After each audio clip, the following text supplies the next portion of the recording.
नमस्कार दोस्तों, मैं हूं दिनेश के वोरा। स्वागत है आपका न्यूज टाइम के मंच पर। दोस्तों, राजनीतिक चर्चा तो कोई दिन नहीं जाता जब हम नहीं करते हैं, लेकिन उसके साथ ही न्यूज टाइम के ऊपर हमेशा हमारा प्रयास ये रहता है कि आपके सामने हम उन मुद्दों को भी उठाएं जो अर्थव्यवस्था से ताल्लुक रखते हैं, पर्यावरण के साथ ताल्लुक रखते हैं और विशेष रूप से विदेश नीति, विदेश व्यापार के मुद्दे। प्रतिदिन आप हमारे चैनल्स पे अर्थव्यवस्था, विदेश नीति, विदेश व्यापार के कार्यक्रम जरूर पाएंगे, कुछ ना कुछ ऐसा जो कि बाकी चैनल्स पे आपको नहीं मिलते हैं। तो ये किस्म से कहा जाए तो न्यूज टाइम ग्रुप का एक यूनिक सेलिंग प्रोपोजिशन भी है। आज ही सुबह हमारा एक प्रोग्राम था, दर्शक मित्रों, आपने देखा होगा कि बचाओ बचाओ, रुपया डूब रहा है। और खास तौर से 2014 से अब तक 58 रुपए से मोदी जी की जर्नी स्टार्ट हुई थी डॉलर की। वादा तो 38 का था, लेकिन 83 पे आ गए। तो 25 रुपए का फॉल होता है 9 सालों के अंदर। यकीन तो नहीं होता, लेकिन क्या कहा जाए। दूसरी बात, आज का जो हमारा विषय है कि भारतीय जनता पार्टी के अंदर एक ऐसा भूकंप आया हुआ है जिसकी कल्पना भाजपा के बहुत सारे सीनियर सदस्यों ने कुछ हफ्ते पहले नहीं की होगी। येडुरप्पा को एक्सेप्शन माना गया कि हाँ, शायद उनको बाहर निकाल दिया गया। ईश्वरप्पा, वो भी 75 साल के करीब हो रहे थे, अभी हुए नहीं थे, लेकिन उनको भी बाहर किया गया। कुछ लोग 70 के आसपास थे, उनको भी बाहर किया गया। खासतौर से जगदीश साहब, जो कि पहले भाजपा के ही मुख्यमंत्री रह चुके थे, उनको भी किनारे किया गया था। बाद में अभी वो कर्नाटक में काउंसिल के कांग्रेस के द्वारा सदस्य बनाए गए, क्योंकि वो विधानसभा का चुनाव हार गए थे। जगदीश शेट्टार साहब की बात कर रहा हूं। लेकिन किसी ने ये सोचा नहीं था कि शायद मोदी जी और शाह इससे सबक लेने में कोई कोताही बरतेंगे, लेकिन अल्टीमेटली वसुंधरा का पत्ता काटने में भी सबसे आगे रहे। उन्हें शायद इस बात का गुमा हो गया कि हमारे सामने कोई व्यक्ति ऐसा नहीं होना चाहिए जो सर उठाकर बात कर सके, या जिसका कद थोड़ा सा भी उन्हें लगे कि बड़ा हो रहा है और हमारे लिए खतरा हो रहा है, उसका कद छोटा करने में ये कोई कसर नहीं छोड़ते। वसुंधरा को कट टू द साइज करने में जो अभी सामने पिक्चर आ रही है, वो वास्तव में ही भारतीय जनता पार्टी के नेताओं को डराने वाली है। मुझे लगता है कि there are lessons for Himanta Biswa Sarma and Yogi इस सारे प्रकरण के अंदर। दूसरी बात, अगली गाज जो गिरने जा रही है वो दो प्रमुख नेता हैं, राजनाथ सिंह और गडकरी। जी हाँ, और कुछ और वरिष्ठ नेता हैं जिनकी इस बार टिकट कटने जा रही है। ये उम्मीद करना कि गडकरी की टिकट काटने की हिम्मत नहीं कर पाएंगे या राजनाथ की टिकट काटने में हिम्मत नहीं कर पाएंगे, मुझे लगता है कि हमें कम से कम ये जो पैराडाइम है, मेंटल पैराडाइम, उससे बाहर निकल जाना चाहिए। क्योंकि मोदी और शाह की जोड़ी कुछ भी अनप्रेडिक्टेबल कर सकती है। ये गुजरात में 3-3 चीफ मिनिस्टर हटा सकती है बिना मतलब के, पूरा कैबिनेट हटा सकती है बिना मतलब का। ये विजय रूपाणी को पंजाब का प्रमुख बना सकती है। जिनको पंजाब का पा नहीं पता, वो जाके पंजाब के अंदर क्या राजनीति करेंगे।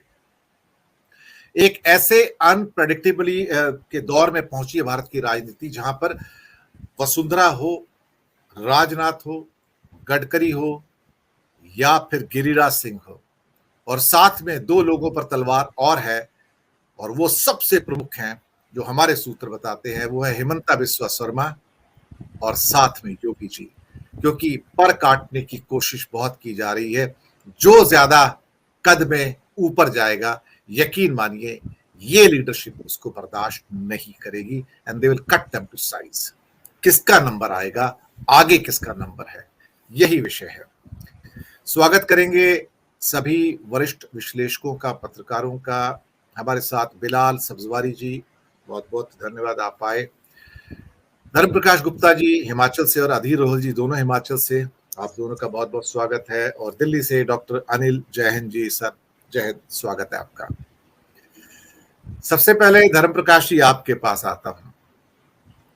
धर्म प्रकाश जी, राजनीति तो अलग अलग रंगों में चलती है, लेकिन भाजपा के अंदर छाया हुआ खौफ कब किसका पत्ता कट जाए।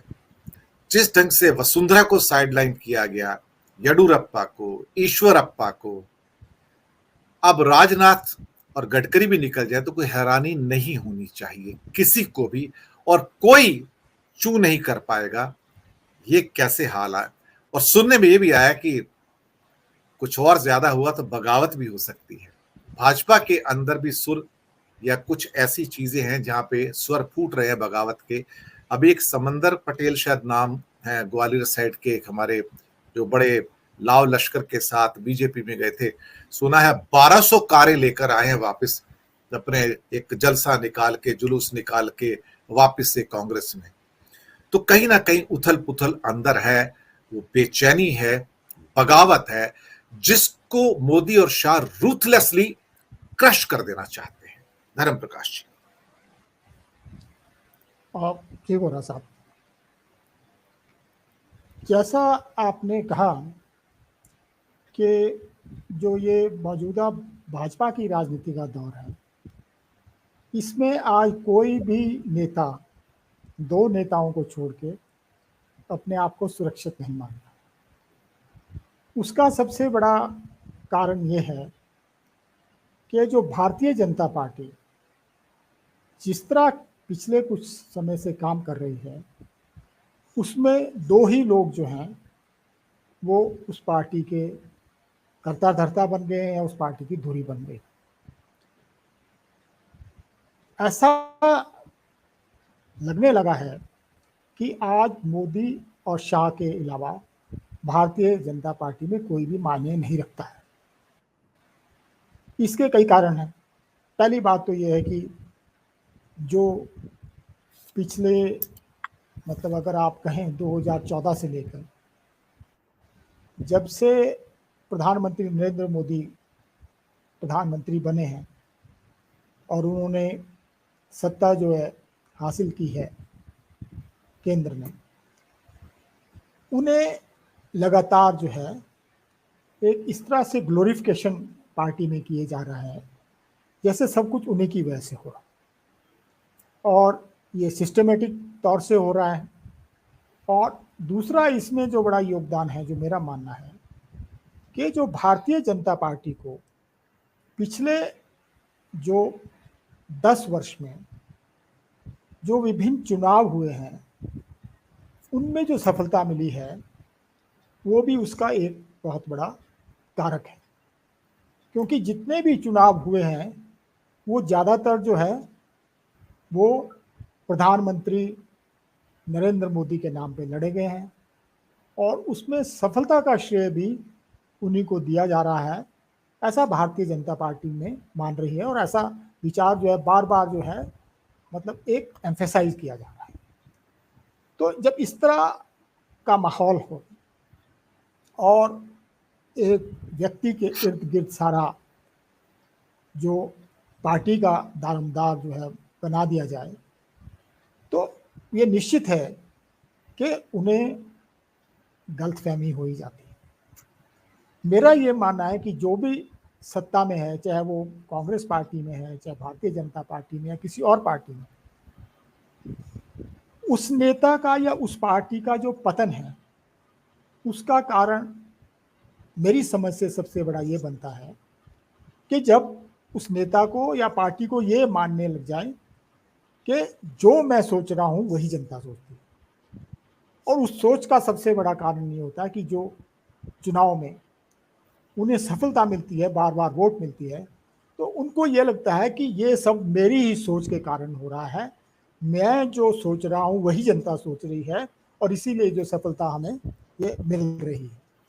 तो ये जो एक जो चुनाव में सफलताएं मिली है और पार्टी में जो ग्लोरिफिकेशन है और जो सेंट्रलाइजेशन ऑफ पावर है, उसका ये नतीजा है कि आज भारतीय जनता पार्टी में कोई भी जो नेता है वो सुरक्षित महसूस नहीं कर रहा। और ये इतिहास में भी देखा गया है कि जहाँ पे डेस्पोटिक जो है रूल आ जाता है पार्टी में या किसी भी शासन में, वहाँ पे जो डिस्पॉट होता है, ये हमारे इतिहास में आपने देखा है, वो अपने समकक्ष जो है किसी को भी जो है वो सामने नहीं रहने देना चाहता।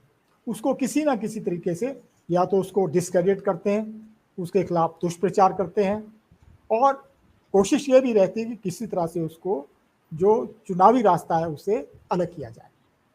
तो ये प्रक्रिया स्वाभाविक है कि जिस तरह से हमारे जो देश में भारतीय जनता पार्टी में एक प्रक्रिया चल रही है, जो राजनीति चल रही है, उसमें अब दो ही लोगों का बोलबाला है और आगे ये प्रयास होगा कि उनके जो है समकक्ष कोई भी नेता जो है उनके आसपास ना आए।